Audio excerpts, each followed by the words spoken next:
Might be because our house growing up was 31. Yeah, but then Ben died when I was 31, so now I hate that number. Really?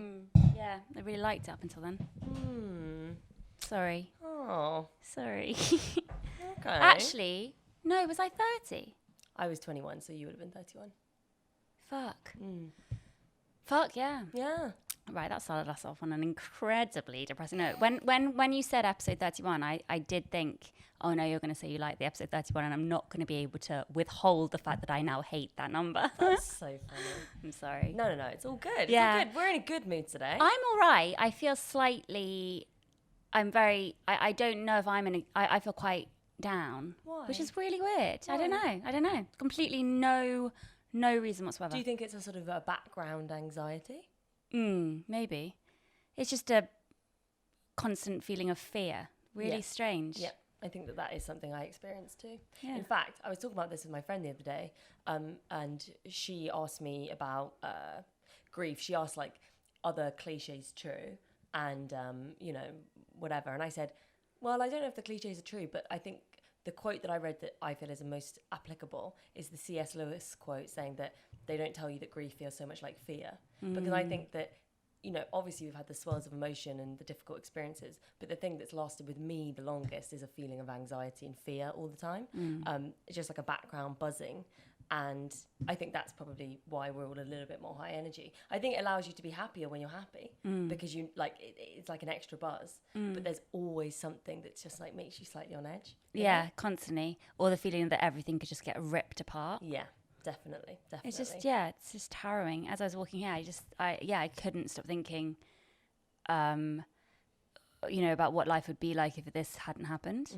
And it's just, it constantly, it sounds so like selfish to say it, but I constantly feel like it's so unfair. Yeah. Like so unfair. And then when I start thinking about it, I can't, it's just, I'm trying to work out a way of seeing it from a distance and knowing that this pain, this extreme painful moment will pass, but and I'm not really backing away from it anymore, which I think is a good sign. Yeah, I did another podcast yesterday, for a podcast about anime, which is ridiculous. No way. I know, and it was so bittersweet, the whole thing, because I didn't want to. Yeah, it was for Amazon. I had to watch a anime film. What was it called? And I'll tell you in a sec. I had to watch it, and I got given it last minute, and I just thought, oh, fuck it, yeah, I'll go and do it.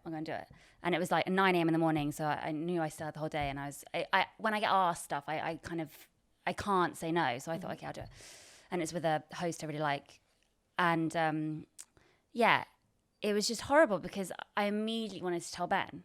I immediately wanted to be like, oh, this is so cool, I'm doing this, and tell me what I should say, and because it's just such an overriding memory of our childhood that there was anime on in the background, and I always ignored it.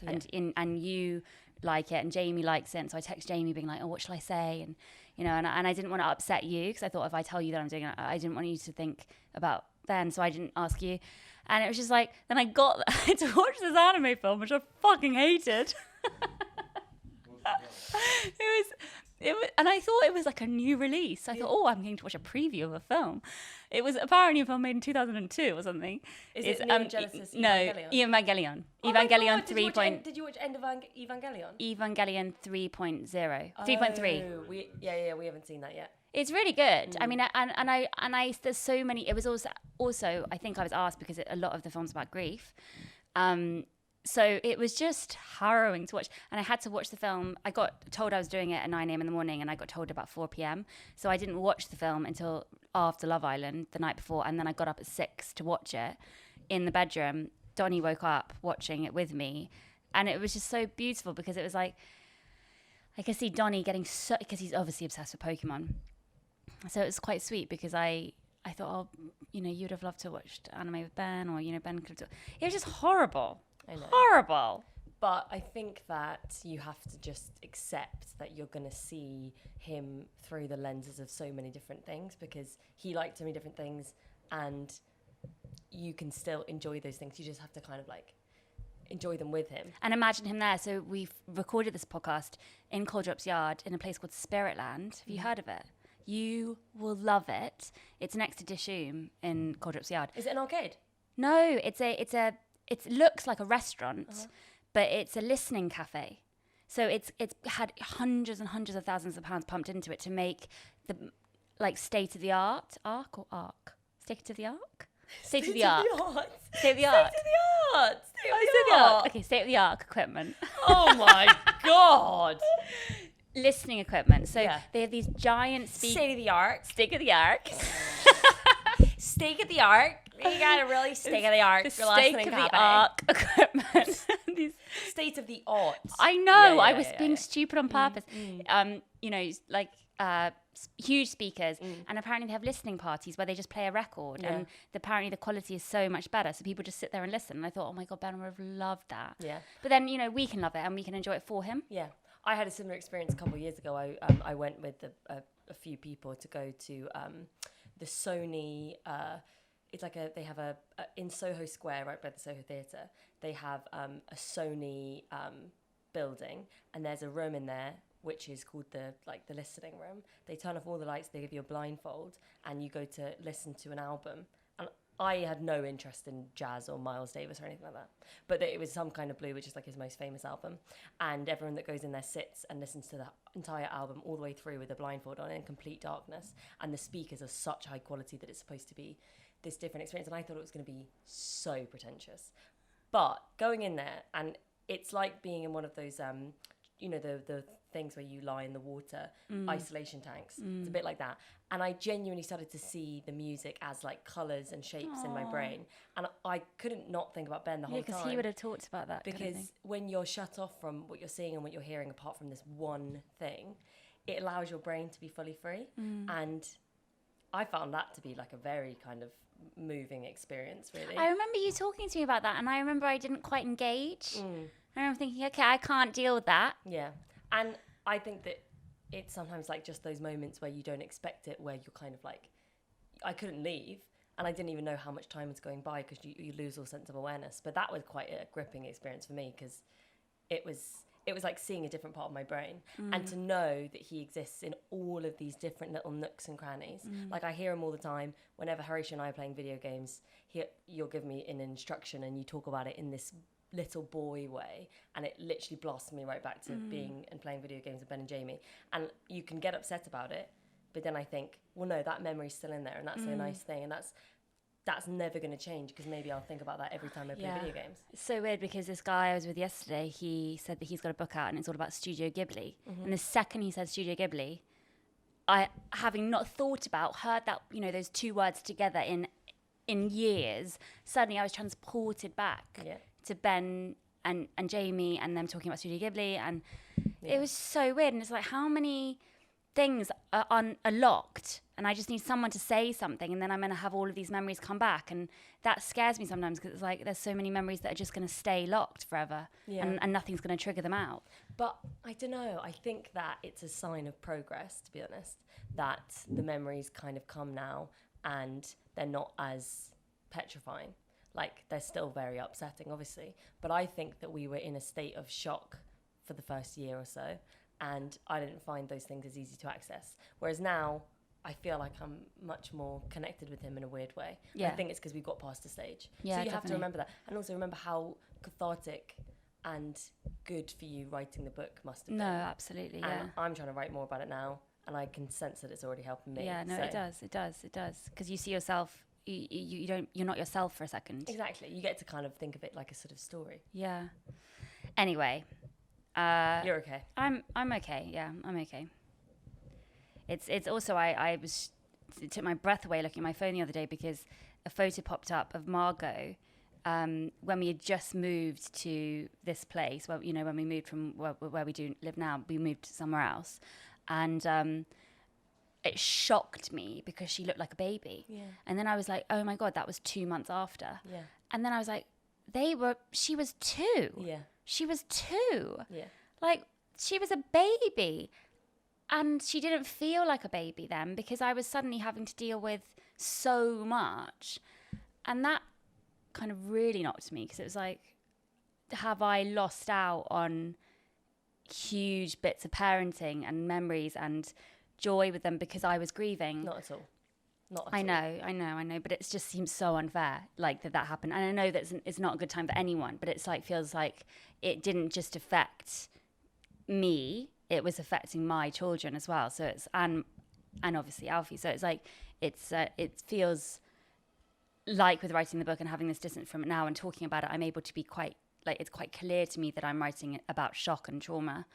And somebody used the phrase trauma bonding in a review, and I thought, oh my god, yeah, I've never heard that before. I should have heard it because it's obviously what the book's about. I didn't realize that exactly what it is, and I feel like we're incredibly trauma bonded, and that's what this podcast is in a way. But it's only becoming clearer and clearer, which is good. Yeah, but it's fucking devastating at the same time. I think that in the way that thinking about what if it hadn't happened, or what if I haven't been as good a mother as I could have been, those questions aren't going to get you anywhere, because what we know now is what happens and you just have to deal with it. You've been a wonderful mother, and it could have been a lot worse. They could have been older. They could have been much more cognizant of everything. And instead, you had a chance to exist and have a world that you could go to that wasn't just like the pain and everything like that. Yeah. So I just think that like you're going to worry about it like we all do, but know that it's at least irrational worrying. Yes, definitely. Yeah, well, the majority of my worrying is irrational worrying. Yeah, it's true. So, and I think that you're going to be thinking about it more because we've been talking about the book. We've been doing lots of book events. And the studio is heavily connected to a time when we only got the studio just after. Yeah. And I think this coming here doesn't necessarily, it always makes me feel quite sad. Yeah. So my knee-jerk reaction to that is because I only just realised that as I was walking here, thinking, okay, get rid, burn. Yeah. Which isn't a bad thing. I think my response to most bad situations is to flee, which isn't probably the healthiest thing. But if you've got to do what you got to do. Totally. You've got to do what you got to do. Totally. Also, sometimes, you can surprise yourself by what you're willing to talk about and think about and what you're not. And I've always felt like I've been quite open to talking about however I'm feeling and stuff like that. But then the other night, one of the kids asked me about Ben, and I just said I can't talk about that. Yeah. And it really surprised me because I thought that would be something I could do. But, your brain just tells you when you can do something and when you can't. And I think that given how much we have to talk about grief at the moment and how much I have to ask you questions about why did you decide to write about grief and sisters and all this kind of stuff.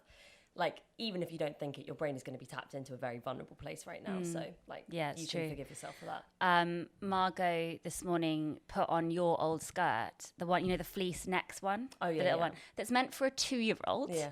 And I keep trying to hide it. I should just, put it in storage or something. But so basically it's a super mini skirt. And she suddenly was like, I want to dress as a schoolgirl today. And Mummy, I only want to wear dark colours today. And she got the tiny fleece skirt on, got Donnie's Nike button-up black top, tucked it into the skirt, pulled the skirt up so it was just covering her bum, got school knee-high socks, navy ones, and put a Alice band on and then her little handbag. And I thought, that's fine. She looks cute, whatever. But it was so great because when we got downstairs, Alfie was like, looked at me and was like, she absolutely cannot wear that. And I had a vision of him as a dad of a teenage girl suddenly, being overprotective. It was so sweet. She honestly reminds me of a teenage girl so much now. Yeah. My favourite thing to do is when they stay with me and we sit in the bath and we gossip about the most embarrassing thing that's ever happened to us. And it's so funny because at first it was like a joke. I would tell them about an embarrassing thing that happened to me when I was at school and they would just laugh. But now they engage with me as much as I'm telling the stories. Yeah. And when they speak to me, I can see their teenage faces. It's just the most bizarre thing. I know. And we're like gabbing. It's just, it's so surreal. It's just so amazing how much she adores you. She is obsessed with you. It's so nice because it's like you've got a little sister like I had. I know. But the thing is, I really felt like I let her down the other day because obviously I had a birthday party. Aww. And I was inviting some friends over to my flat and then we're going to go out dancing. And I had told Margot, we're going to a disco. But she, of course, interpreted that as she's going to the disco too. So and the way that she holds on to the date, 5 days until your party, BB, 4 days until your party, 3 days until we go to the disco. I obviously didn't have the heart to tell her, you're not coming to the disco, babes. I know, and I tried to keep downplaying it. I know. And then I kept up playing. Oh, I feel so guilty. Anyway, when she turned up and saw that no one had arrived yet, because young people don't get there until 9 or later, she just was so upset with me, I could tell. And as she was leaving, she literally, her face crumpled into a million feces. It didn't crumble into a million pieces. It crumbled into a million pieces. Sorry, Margaret, that's a real diss, isn't it? She literally was like, why can only grown-ups go to the disco? No, she was fine. And then my friends tried to explain it to her. She's forgotten about it. Yeah. It's fine. But I feel like I really let her down. She's going to hold that one against me for a while. Yeah, they do cling on to dates, and it's just so sweet. Like yesterday, after they tried to do a whole day of Kumon, which is a maths thing that our mum does with them, and she was so badly behaved, so badly behaved. I was there. She was awful. I said, you can't have, I don't even like calling it pudding, but she's obsessed with pudding. Pudding. She calls it pudding. She actually has the sort of behaviour and persona of a sort of like camp gay man in the 80s, like on like some sort of like fun like sitcom, because she's just so cheeky. So she's obsessed with pudding, and it's like, Mummy, what are we having for pudding today at 9 a.m. in the morning? And so I said to her when she was being naughty, I was like, you're not going to have pudding later. And I knew that would really upset her. She went shopping with Alfie, and I took Donnie home, and I was like, right, Donnie, Margot's not going to have pudding tonight, and I need to stick to it. I need to stick to it because I never stick to anything, and that's why she's turning into, really naughty girl. So you can have some secret Jaffa cakes now. That's your pudding. And then don't tell Margot I gave you this, and just please, just when I say that you're not having pudding, and that means that Margot's let you down, just act. Yeah. He was like, yes, Mummy, of course. Yeah. Oh, that's so cool. I can do that. Gave him like 10 Jaffa cakes. So there you go. Good boy. Then Margot came back. She's like, I got lollipops. And Alfie let her get 3 chocolate lollipops, like Paw Patrol ones and princess ones. And she's like, Donnie, I got your lollipops for pudding. And I was like, Alfie, she's not having pudding today. I told her she can't have pudding because she's been naughty all day. And he was like, well, I didn't know that. And so I was like, Margot, seriously, I'm sorry. I know you got the lollipops, but you're not having pudding because you've been too naughty. She howled. Like I have never heard. Yeah. No. She absolutely has to have her way. She's like, I tried my best. I tried my best. Yeah, when our mum was telling her off, because maths, really simple math sums that she was able to do 3 months ago, suddenly she can't do. And our mum is convinced that it's because a couple of girls in her class said that they don't do Kumon. Yeah. So Margot doesn't think it's cool anymore. When I came in and I asked her, Margot, why are you not focusing with your work? She said, you don't understand. I'm trying with the maths. But I'm trying and Boba doesn't understand. Like, she's actually able to manipulate emotions. No. Yeah, I did. Yeah. I was a genius up until I was 14. Then I just fucking idiot now. That times table square, the grid, I went from being the last in my class. We used to have a competition when I was in year 4, who could finish the times table square the quickest. I went from being last, doing a couple of weeks Kumon, to being the fastest. It is truly the best thing that you can do for a child. I got A star in maths, and then now I can't even add +8 on anything. Yeah. I can't do anything. Yeah, but I was. Did you enjoy it? Yeah, no, I loved it because I was good at it. But then when it got to algebra, I got too confused. But I was just thinking, at school, so you had to do a race. I had to do a race too in maths. I remember, because I was in the top set only because of Kumon, they would be like, right, timer starts, go. And whoever finished, it was like a race. And because I'm so competitive, I would get so upset, and I would just try to beat everyone, basically. It would be like going into, I just felt like I was sprinting. And I always won, but I hated it so much. And this shows that I'm a borderline horrible person, because I remember thinking, okay, I'm definitely probably the best and the fastest, but I can't deal with it. I just can't deal with it. So I said, I'm really sorry, but I have to go into set 2. I just have to go into set 2.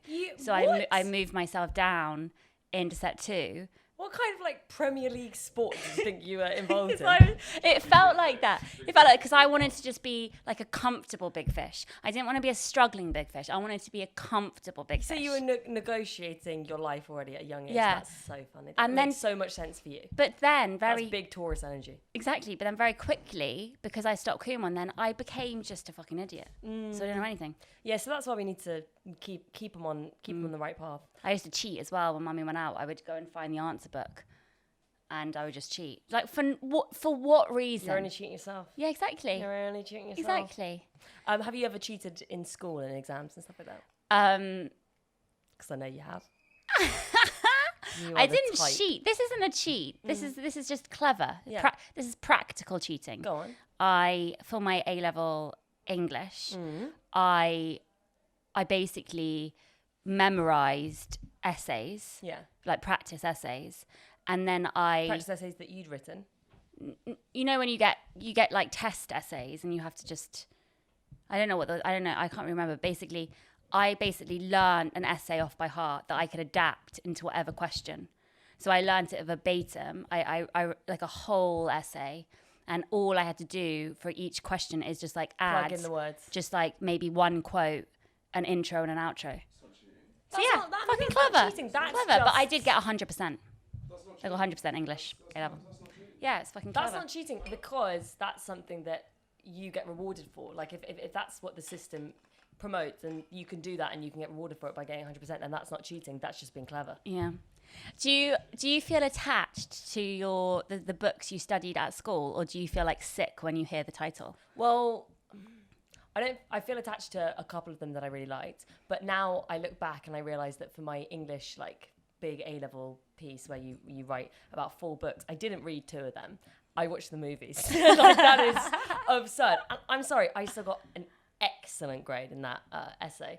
And I think that because of that and the way that you're able to blag it, I think I realised then, I mean, that was part of the reason why I decided, even though I loved English and stuff, to not go to university to study it, because I didn't care enough. Like, I enjoyed reading and writing about a couple of specific little things. But the fact is, when it came down to it, I just knew I don't really give a shit. I'm just going to blag it. And it worked out, but I just didn't want to be the kind of person that is doing essays that they have to kind of like cut corners on. I realised that I wasn't passionate about it in the way that I maybe thought I was when I was younger. Did you ever have a teacher that... I get so jealous of people who like, oh my God, my English teacher at school, he was just so inspiring. He took me under his wing and just... No. I have not had one inspiring teacher. I've not had a single inspiring teacher. My English teacher had married a previous student. And I was offended that he didn't fancy me, to be honest. I was actually offended that a music he teacher... got involved with 2 previous students. It's like, excuse me, sir. Hot. Are you not seeing what I'm seeing?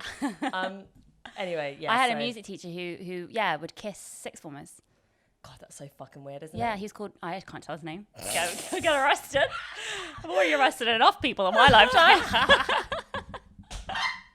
Anyway, we've had an exciting few weeks because we did... Well, actually, it was we had a nice time at Latitude. We've had a depressing few weeks, actually, now. No, it's been nice. Yeah, we've been fine. Yeah. Lovely time.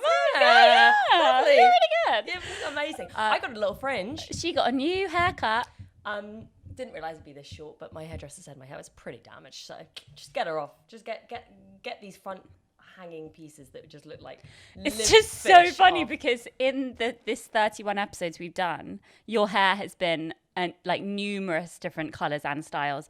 I've only ever been pregnant or not pregnant. Yeah. The baby has aged. My hair has been different every single episode. That's true. But I'm young. You know, you gotta experiment. You gotta find out what looks good on you. I'm living vicariously through your hair mistakes. Exactly. And decisions. Good decisions. Decisions, you mean? Yeah. But anyway, yeah, everyone's quite taken with my little curtain fringe. But my hair's wavy.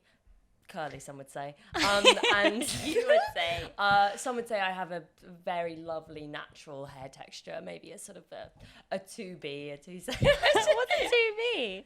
Is there numbers? There's a scale, yeah. I wonder what mine is. Yours is 2A. Yours is 2A. 2A. Yours is very straight. Very straight. And what is it? Fine. Fine, but lots of it. Yeah, fine, but lots of it. I'm a sort of a 2B, a 2C because I've got curly hair. Right, sure. I got naturally curly hair. Sure. But I fucked up the curls by bleaching it. My curl pattern has just gone, apart from by the nape of my neck. And yeah, it's just now that the fringe is shorter, these parts like kind of frizz up. So I don't quite know how to style it, which is why it doesn't look good most days. It does. But, you know, it was fun to try. And now I've got a fringe. I always didn't trust people with fringes because I was like, what are you hiding under that? No, but yours isn't a fringe, is it? You're not like combing it over. No, if you start doing that, I'm going to get very worried. Oh my God. Imagine how much you're going to hate me if I start walking around like this. Like, you're going to hate me. I mean, some people, now that Love Island is like... French. Hello? You know, the amount they change their hair in Love Island. I'm sorry, daily. Who does their hair? Who keeps their colours updated? Who you know, are the girls getting their hair Yeah.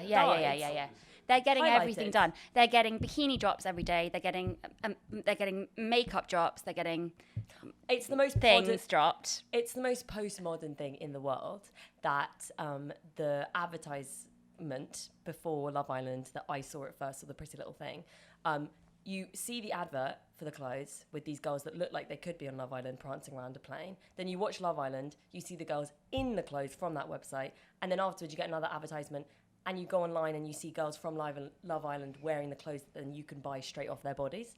Like, it just is such a distortion between like the consumer and the kind of and the show and the program, because you're wondering if you're watching it for the people or are you watching it so that you can see the people with the clothes on that you want to buy and you can be a Love Island girl. But they only have they're all wearing those R hats. That's like Love Island brand, isn't it? I think the R is a male fashion brand. So the girls have the I Saw It First or Pretty Little Thing and the boys have the R. Oh, really? Yeah. We should save our Love Island chat until the end, I think. Okay. Somebody commented saying that they don't watch Love Island and they find it jarring that we talk about Love Island so much. So oh, really? We'll thanks a lot for that comment. Yeah, thank you, bitch. I'm joking. Have a bit of fun. Stop watching Love Island. Honestly, it's a bit of fun, and I would say it's productive mindlessness. Why don't we save our Love Island chat for the bonus bitching? Yeah. Okay, I'm just going to close the window. Okay. Now you close it. Bebe left the window open in the studio, and when I got in today, there was a flood on the floor, and my wooden desk has been destroyed. But I handled it very well. I think a bunch of pigeons were in here. Pigeons were in here, for sure. So, Jessie, how did you find going to Latitude? I think you were really great. You really were. It was a really good test for us, I think, because I am not a good traveller in any sense, and we had to, go on a train, then a long taxi, then we had to go on a long walk to actually find where we were going to perform. And when we got to where we were going to perform, we looked at the little chalkboard outside the tent, and it said that we were on at 1:30 when we had been told that we were on at 3, and our next one was on at 5. So you almost burst into tears, but you didn't. And we had to decide, okay, do we tell them, well, we were meant to perform at 3, this isn't okay, or do we just go on, Go do with it? the flow. Go with the flow. I mean, I think that we could sense basically the second that we got there, this is not the kind of place to be pretentious and proud about your act, because nobody's going on to loads of laughter or loads of enraptured audience members. People are wandering in and out. I think that we made the right decision, and we got Alfie to do a little opening thing for us. We came on, kept it really short and sweet, and I actually think I preferred the first event that we did, the book chat, because it was a bit more loose. By the time we actually did the live podcast, it was a much bigger tent, and it was a bit more pressure, and John Cooper Clarke was on just before us. And Jess Phillips before. I mean, that was stupid scheduling, lineup. and it really kind of unfair on us. I think it should have been, there should have been something in between John Cooper Clarke and us. Yeah, John Cooper Clarke and Cave Sisters don't really have the same target demographic. No. And it was strange because it felt quite loud. It was very loud We in were there. super loud. I felt like we were talking a million miles an hour, but at the same time... No, I mean, I had to shout because I found that it was really loud. I mean, obviously we're on festivals and music festivals, so it's going to be loud, but yeah, I found that the second one really stressful. I had too many drinks on stage. We didn't really plan it properly but then it would have been, it's a really difficult thing. Yeah, we tried to, but it's difficult. When you're not getting immediate laughter, it does feel like you're shouting into, the forest. Also, I think that for the first time... It just shows the difference between our language. I'm like shouting into the forest, void. Void, not forest. Void. What does shouting into the forest mean? Where the fuck Is that, are you? that phrase where if a tree falls down in the forest... That's a completely different phrase. Okay.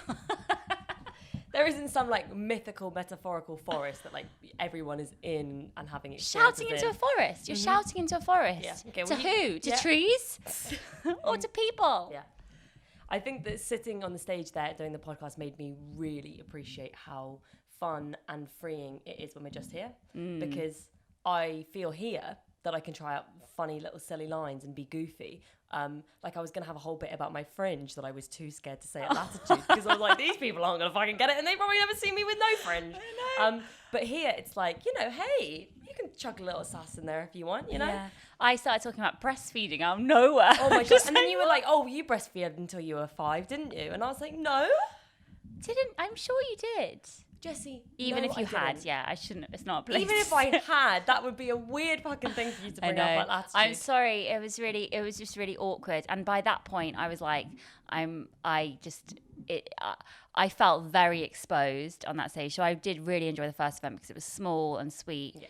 And there was this pressure, and being in this huge tent, which is lovely because it shows that the podcast has done well enough for us to get slots like that, which is incredibly flattering. Yeah. But at the same time, they didn't quite help us out there with, thinking about timing. And also when Horatio and I were trying to leave the next day, because we stayed overnight, but Jessie and Alfie didn't, we were trying to leave, we were trying to find the exit, and every single person working there that we asked had no idea where the exit was. They kept getting out a map, and it was like, well, we have a map too. We need you to tell us. So it was clearly just a very relaxed vibe. Yeah. You know? Oh, totally. So it was good, and it marked Alfie's last day of drinking for a while. He's now on a diet, a calorie-restricted diet, and no alcohol diet. And he's posting on Instagram, and he's got a journey going on. Yeah, he does have a journey. If I have to see him measure out a small portion of peanut butter again, I think I'm going to hit him. I was in the coffee shop with him yesterday, and I heard your voice. I was like, "You're with Bebe. Why are you with Bebe?" We were just hanging out. We were both doing some writing. Mostly just chatting actually and showing each other things. Yeah, he was so happy when he got back. He's like, "Yeah, I talked to people about my show. She talked to me about hers." I was like, "Fuck you." Yeah, we had a great time. We had a blast. But anyway, every time that he would, I'd get a coffee with milk, whereas he was having black coffee, he'd be like, "Oh, is that a nice hot, steamy, creamy cup of coffee with lots of milk in it?" And it makes you feel so silly and indulgent.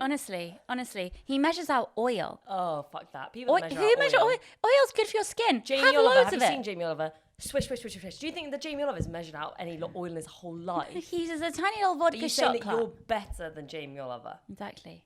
And so the measuring of the food and the oil and the peanut butter is really starting to annoy me.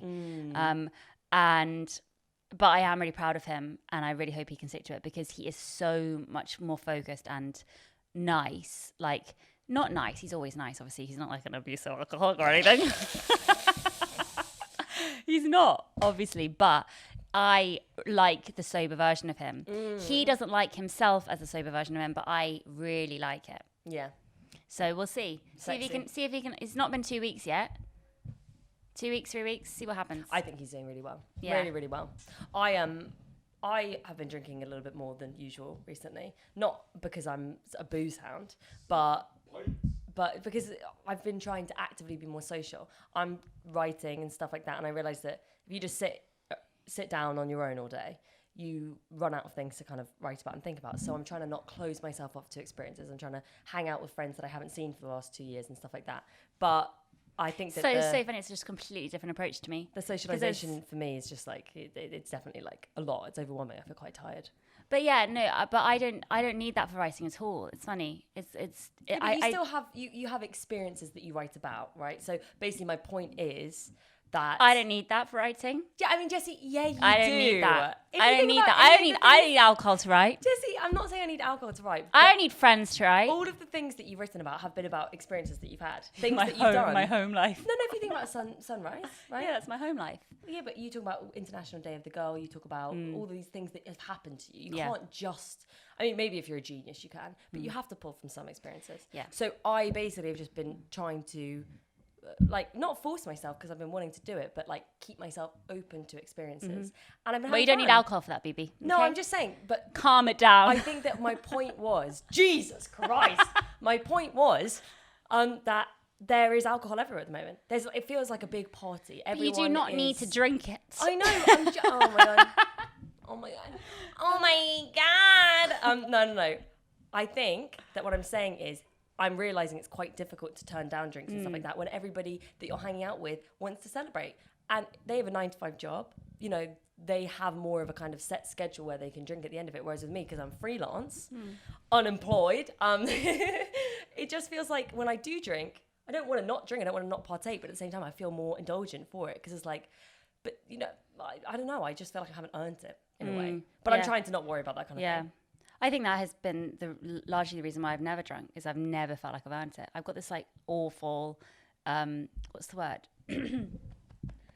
I constantly feel like I should be apologizing or repenting for something. Yeah, I completely get that. And I think that might be just the way that we are programmed or something like that. But I'm trying to reconfigure my settings, you know? Yeah, that's good. It's good. It's exciting. It is exciting. Maybe in a few weeks we can tell the audience what you're writing for. Not quite yet. Not quite yet. I found out that I didn't, well, I don't know that I didn't get it, but I feel like I had probably like one of the most brutal ways that you can basically find out that you didn't get a job. So I spoke about it on the podcast like fucking 20 episodes ago. It was a really long audition process and I had to go back in a lot of times, all during lockdown and restrictions and stuff like that. So they were taking it seriously. And then they made such a big song and dance to me about the fact that I was the only person that they were seeing, that they were obsessed with me, that it was like, you know, you're the one, we'll see you soon. You know, like, why say we'll see you soon? Why say that? And then over the next couple of months, I didn't hear anything from them, but anytime that my agents tried to get in contact, they just kept reiterating, she's the only one that we're seeing. Honestly, like, she's basically wanting me to wait for it. And I didn't get any kind of other news or rejection or any kind of closure until we were in the coffee shop and I was bitching about my career. You were bitching about your rather career. insensitively. And but you were being really nice and supportive until my mum. So Jessie was you know, talking about something and, you know, wanting support, and then I was trying to be supportive, and then our mum leaned over to me and said, and our mum, Jessie, and I all live in the same area. And she said, oh, did you see that letter that all the residents got yesterday? Because they're filming the show that you were auditioning for. They're filming the big first scene outside of my flat tomorrow. And I didn't respond very well, did I, Jessie? No. It was a very quick downward turn. I think, but that's completely fine. But it's almost just like they've gone out of their way to be brutal. They didn't tell me anything, and then I find out that they're filming outside my fucking door. Like, it was brutal. They told the residents, like, oh, they gave all this info. I saw the letter. They gave all this info about the show and like what's happening in this first scene and what's happening with the protagonist, which is not the role that I was going up for. But I kind of was just tempted to like hang something from my balcony saying, like, your show is shit. But I decided not to. I even considered leaving early in the morning when all like I presume the crew would be there and stuff, and go and have like a stalk, or like go and try and find the director and be like, why'd you lie to me? But I didn't. And basically they still haven't cast anyone for the role that I was going up for. They've just pushed her to a later episode or maybe the next series. So i.e. is just a rejection without the rejection. Aww. And that was pretty, it was really brutal. I didn't think that like I was so sensitive to rejections and stuff like that now that I've done it for a long time. But I think with this, because I wasn't like obsessed with it when I first read it, but they made me obsessed with it with how they treated me, the constant approval, the wanting you so badly. And now this complete drop off like their radar.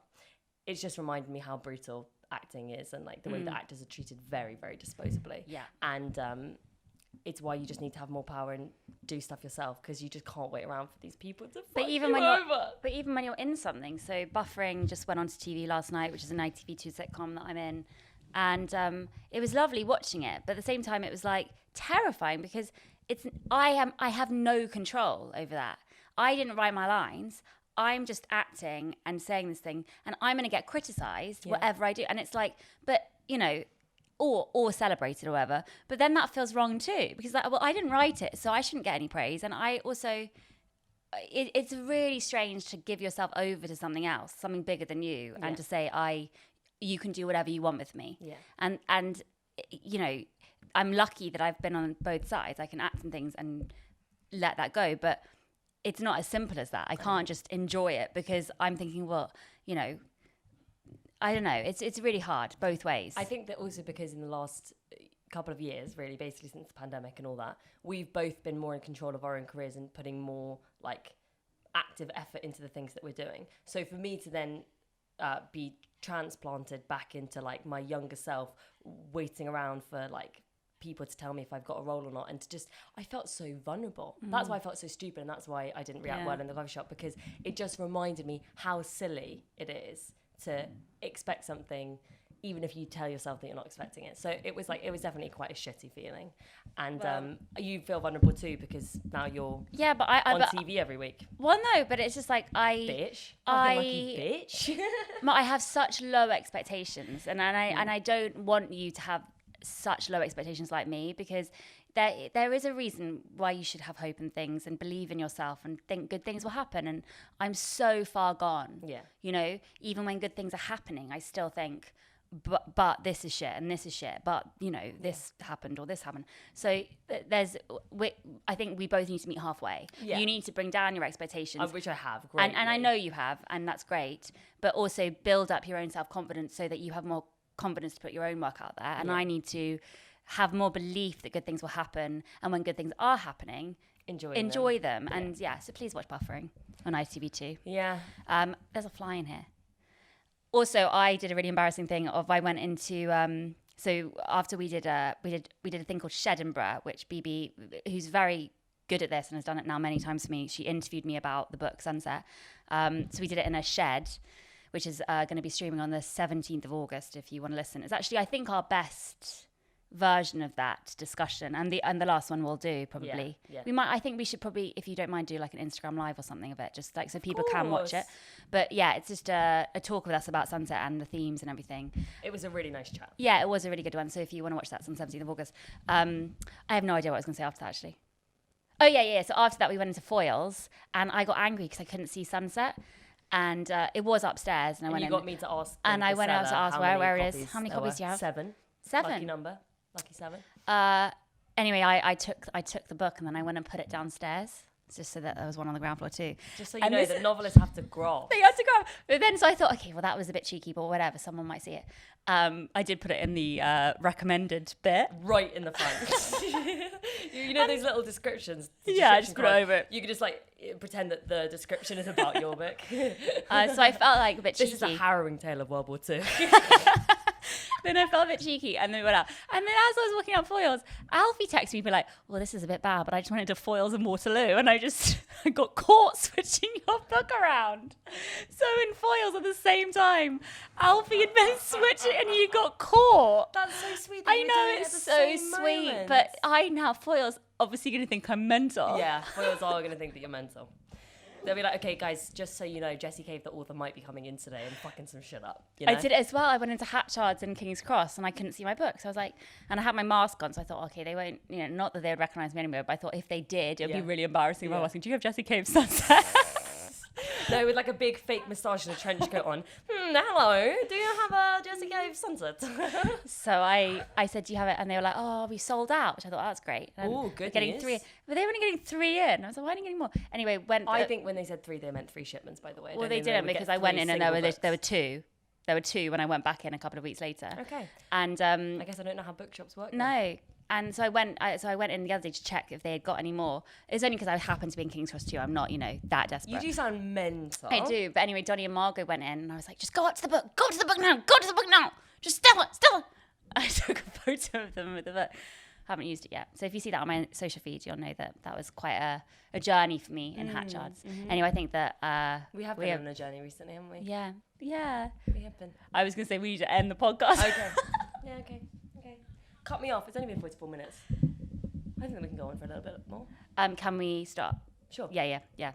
Should we say bye? Because if I need to do the stuff today. So can we do the bonus one about Love Island? Yeah. So let's say goodbye properly. Yeah. So if you edit that properly. And then just be careful, because if you do get it, like someone, you never know. I don't think pinpoint it's Netflix. Oh no, okay, fine. I won't pinpoint it's Netflix. Yeah. I'll get Horatio to edit all of that out. And don't pinpoint what it's about, just because it narrows you down, and I think people for sure.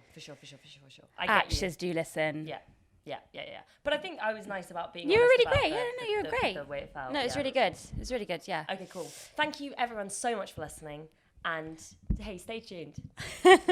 Hey, stay tuned for next time because they're going to be more.